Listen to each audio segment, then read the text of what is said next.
চারটে গল্প শোনানো আছে আমার জীবনে। ওই চারটে গল্প যদি আপনি মন দিয়ে শোনেন, এটাই একদম গল্প বলবো, কোনো আর কথা বলবো। রাজি? শুনবেন?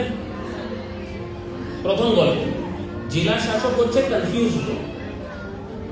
জেলা শাসক হচ্ছে কনফিউজ লোক। আপনি ভাববেন এবার জেলা শাসকই কনফিউজ, তাহলে আমাদের জীবনে কি হবে? আমি কেন বলছি আমি কনফিউজ? আগে সায়েন্স নিয়ে পড়াশোনা করলাম, তারপরে ইঞ্জিনিয়ারিং এর পরীক্ষা দিয়ে যাদবপুরে ঢুকে গেলাম, তারপরে ওখানে রিসার্চের পড়াশোনা করলাম, রিসার্চ না করে আবার এমবিএ পরীক্ষা দিয়ে ডিলয়েটে চাকরি হলো, চাকরিতে গেলাম না, আবার এমবিএ করতে চলে গেলাম, এমবিএ করে আবার একটা ব্যাংকে ভালো চাকরি হলো, হংকং চলে গেলাম, ওই চাকরিটি ছেড়ে মুম্বাই চলে গেলাম, মুম্বাই ছেড়ে আসার পর এখানে একটা কনসাল্টিং এর চাকরি হলো। বাবা বলতে থাকলো পরীক্ষা দাও, আইএসএ বসে যাও, কোনোদিন বসলাম। হঠাৎ একদিন ইচ্ছা করলো পরীক্ষায় বসে আজকে জেলা শাসক হয়ে এখানে দাঁড়িয়ে গেছে।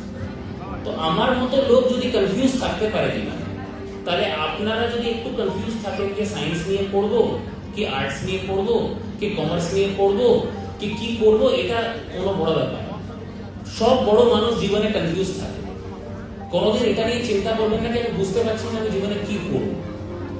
নদীর মতো হবেন, একদম ডান দিক বাঁ দিক ঘুরবে, কিন্তু সামনের দিকে এগোতে থাকে। কনফিউজ স্টেট শুধু তখনই অসুবিধা তৈরি করে যখন আপনি দাঁড়িয়ে থাকেন, আমি কিছুই বুঝতে পারছি না, কিছুই করবো। কনফিউজ থাকলেও এগোতে থাকবেন, কিছু না কিছু একটা চেষ্টা করতে থাকবেন, দেখবেন আপনার জীবনের শেষের দিকে সব ঠিক হবে। তো সায়েন্স পড়বো, কমার্স পড়বো, আর্টস করবো, এই চাকরি করবো, এই ট্রেনিং করবো, এটা নিয়ে যদি কনফিউজ থাকেন, কোনো চিন্তা ভাবনার বিষয় না। আমি জেলা শাসক হয়েও কনফিউজ হয়ে গেছি। 2 নম্বর, জীবনে পয়সা সবকিছু নেই, এটা অনেকজন বলে। শাহরুখ খান কি বলেছে? এবার শাহরুখ খানের নাম শুনেই কিন্তু আপনাদের আবার শান্তি হবে। শাহরুখ খান কি বলেছে? শাহরুখ খান বলেছে যে কোনোদিন জীবনে এরকম লোক থেকে জ্ঞান নেবেন না পয়সার ব্যাপারে যার নিজের কাছে পয়সা নেই। বাবু, কোন সাধু ব্যক্তি, কোন সন্ত, কোন গুরুজন আপনাকে বলছে পয়সা জীবনে দরকার, শাহরুখ খান বলছে এদের কথা শোনা দরকার।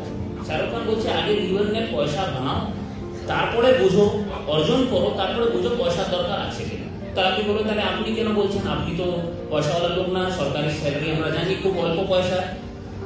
তাহলে একটু নিজের জীবনের গল্পটা বলি। 2010-11-তে যখন আমি প্রথম চাকরিতে ঢুকলাম, তখন আমার স্যালারি ছিল মাসে 3.5 লাখ, ট্যাক্স দেওয়ার পর। বছরে বলছি, মাসে 3.5 লাখ। এটা 2010-11 কথা বলছি। ওই চাকরি ছেড়ে এখানে যখন জয়েন করলাম তখন হাতে পেতাম 35,000 টাকা। 3.5 লাখ টাকা থেকে 35,000 টাকা। যখন প্রথমবার বসের কাছে গেলাম চাকরি জয়েন করার পর, বস বললো তুমি খুব ভালো ছেলে, তোমাকে আমি ইউএস পাঠাবো। তো আমি বললাম আচ্ছা ঠিক আছে, আমেরিকা যাবো, একটু আর নিজের প্রশংসা শুনে নি। বসকে বললাম আমাকে বস কেন পাঠাচ্ছ, এত ভালো ভালো ছেলে মেয়েরা আছে, ওদেরকে পাঠাচ্ছ না? বলে তুমি খুব সস্তা, তোমার মাইনে খুব কম। এটা শুনে এত খারাপ লাগলো কি জীবনে এত পড়াশোনা করে এসেছি, যাদবপুরে পড়লাম, আইএম আহমেদাবাদে পড়লাম, হংকং এ চাকরি করলাম, বস 1 মিনিটে বলে দিল কি তোমার জীবনের কি মূল্য, এইটুকু তো মাইনে পাও, তোমাকে যদি আমেরিকায় পাঠাই তুমি একটু সস্তা করবে।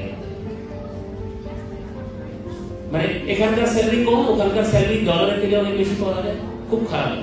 ভাবলাম জীবনে এরকম কোনো কাজ করবো না যেটাতে 2 মিনিটের মধ্যে আমার স্যালারি দেখে লোক বলে দেবে ছোট লোককে বলো, আর কোনোদিন চাকরি করবো না, এটা ভালো। আমার বাবা আপনাদের বাবাদের মতোই খুব কড়া, কোনোদিন হাসতে দেখি, কোনোদিন স্মাইল করে। আমার কোনো কনভোকেশন হলো, কোনো গোল্ড মেডেল পেলাম, জীবনে যাই করলাম, কোনোদিন আমার কোনো রিপোর্ট কার্ড দেখে কোনোদিন নেই, এগুলো মা জানে। সবসময় কাজে ব্যস্ত। যখন আইএএস এর এক্সামে প্রণব মুখার্জি তখন কিন্তু রাষ্ট্রপতি, আমি কিন্তু অফিসার হিসাবে প্রেসিডেন্ট গোল্ড মেডেল পাচ্ছি মাসুরি। দেখছি বাবা সব থেকে আগে টিকিট বুক করে নিয়েছে, না বলে চলে এসছে। যখন প্রণব মুখোপাধ্যায় এরকমই একটা স্টেজে দাঁড়িয়ে আমাকে গোল্ড মেডেল দিচ্ছে, আচ্ছা একটু শো অফ করছে, একটু কেক দেখাচ্ছে, চিফ গেস্ট কি করবে, একটু তো কেক দেখাবে না, একটু তো নিজের ব্যাপারে বড় কথা বলবে, তো কিছু করার নেই। তো আমি যখন গোল্ড মেডেল পাচ্ছি তখন প্রণব মুখোপাধ্যায়ের সামনে প্রথম রোতে বসে আছেন আমার বাবা, আর হু হু করে কাঁদছে। আমি ভাবলাম এরকম কড়া মানুষ জীবনে কোনোদিন মুখে হাসি ফুটে না, আজকে হু হু করে কাঁদছে।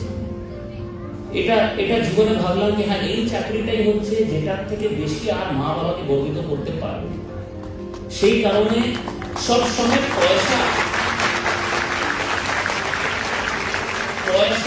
পিছনে যাওয়াটা খুব ভালো, কিন্তু জীবনে পয়সা সবকিছু নেই, এটা কিন্তু আজকে বুঝতে হবে। কিন্তু জীবনে যখন আপনারা একটা একদিন এরকমই সময় আপনাদের জীবনেও আসবে যখন আপনি মনে করবেন যে হ্যাঁ একজন জেলা শাসক ছিল যেটা আমাদেরকে এই কথা বলেছে।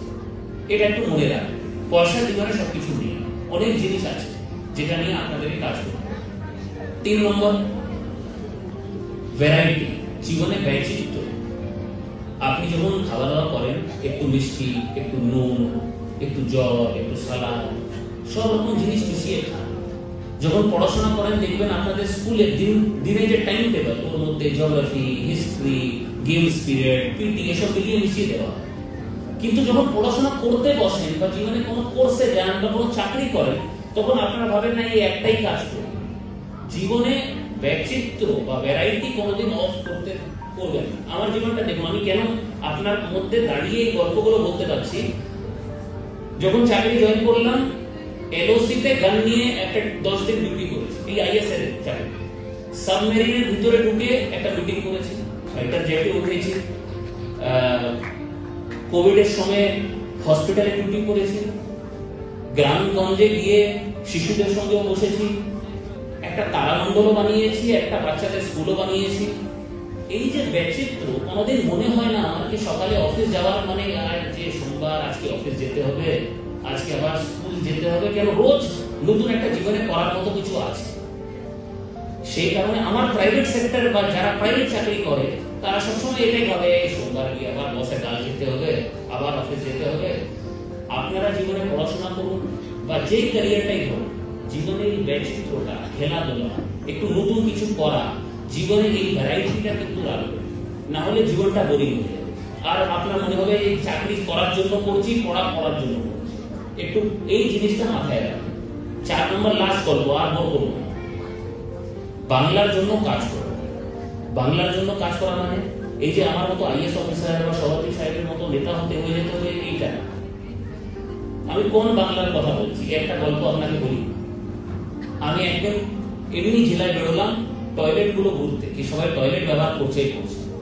একটা বাড়িতে ঢুকলাম, দেখলাম টয়লেট যেটা তার মধ্যে তোষর, বালিশ, চাদর, এই জিনিসগুলো ভর্তি করে রেখে দিয়েছে। আমি দাদাকে জিজ্ঞেস করলাম, দাদা আপনি এটাকে স্টোর হিসাবে ইউজ করছেন কেন? এ তো আপনার টয়লেট। তো বলে আমার টয়লেট কাজ করে। আমি বুঝতে পারলাম না টয়লেটে কাজ করার মতো কি আছে। বলে আমার টয়লেট কাজ করে না, সবসময় তার টয়লেটের মধ্যে জল থেকে যায়। এবার আপনি ভাবছেন লাঞ্চের আগে এই লোকটা টয়লেটের কথাগুলো কেন বলছে, বিরক্ত করে দিচ্ছে। কিন্তু আপনি ভাবুন, ওই লোকটা ভাবছে ওই যে জলটা আমাদের কমোডের মধ্যে থাকে, ওই লোকটা ভাবছে টয়লেট খারাপ হয়ে গেছে। মানে জীবনে সেই লোকটা কিন্তু টয়লেট দেখেনি। এরকম মানুষও কিন্তু পশ্চিমবঙ্গতে আছে, দেশে আছে। আমি এটা বলছি না কি আপনি সিভিল সার্ভিস জয়েন করুন বা সমাজ সেবায় ঢুকে যান, কিন্তু কোনোদিন এটা ভাববেন না কি আমি তো খুব পড়াশোনা করে এখানে দাঁড়িয়ে আছি। আমি কোনোদিন ভাবিনি কি আমি খুব বুদ্ধিমান লোক বলে আমি আইএস হয়েছি। আমাকে সুযোগ করে দেওয়া হয়েছে। আমি একটা ভালো পরিবারে জন্ম নিয়েছি যেখানে আমার বাবা আমাকে সবসময় পড়াশোনার জন্য বলতো, বই কেনার মতো ওনার কাছে পয়সা ছিল। এরকম শিক্ষক শিক্ষিকা ছিল যে আমাকে পড়িয়ে দিত। এরকম না কি আমি একমাত্র বুদ্ধিমান লোক যে এই জায়গায় আসতে পারতাম। কোনোদিন ভাববেন না কি আপনারা খুব বুদ্ধিমান বলে ওখানে বসে আছেন। আমি এখানে বসে আছি সুযোগের জন্য। জীবনে আমরা সুযোগ পেয়েছি, এরকম পরিবারে জন্ম হয়েছে, এরকম সমাজে বড় হয়েছে। অনেকজন কিন্তু পশ্চিমবঙ্গে এই সুযোগটা পায়নি। এই বাংলার জন্য কিন্তু আমাদেরকে জীবনে কাজ করতে হবে। আপনাকে পয়সা দিতে বলছি, কিন্তু মনে রাখবেন যখনই সময় পাবেন কিছু ভলেন্টিয়ার করবেন, কিছু সমাজ সেবায় কাজের মধ্যে থাকবেন। যদি কোনো পুরানো জামা কাপড় থাকে লোকজনকে অর্পণ করবেন। এই প্রচেষ্টা যদি না রাখেন জীবনে, তাহলে আমরা বাংলাকে আর এগিয়ে নিয়ে যেতে পারবো। এটা কিন্তু মাথায় রাখবেন, বাংলার জন্য কিন্তু সারা জীবন কাজ করতে হবে। একবার রিভাইজ করিয়ে দিই, যেভাবে টিচার বলে কনফিউজ হওয়াটা খারাপ না। জেলা শাসকই কনফিউজ আছে, তাহলে আমি কনফিউজ কেন হব না? 2 নম্বর, পয়সা জীবনে সবকিছু নেই, এটা কিন্তু মনে রাখবেন। আজকে হয়তো বুঝতে পারছেন না, আমি বলছি না, শাহরুখ খান বলেছে। 3 নম্বর, বৈচিত্র্য, লাইফে ভ্যারাইটি কিন্তু সবসময় মাথায় রাখবেন। আর 4 নম্বর, বাংলার জন্য কাজ করবেন। আমি বলেছিলাম কোনো রকম জ্ঞান দেবো না, বোর করবো না, 4টে গল্প বলবো, আমার গল্প এখানে শেষ। খুব ভালো থাকবেন, আমি সবসময় আছি, যদি কোনোদিন দেখা করতে চান অফিসে আমাকে পাবেন।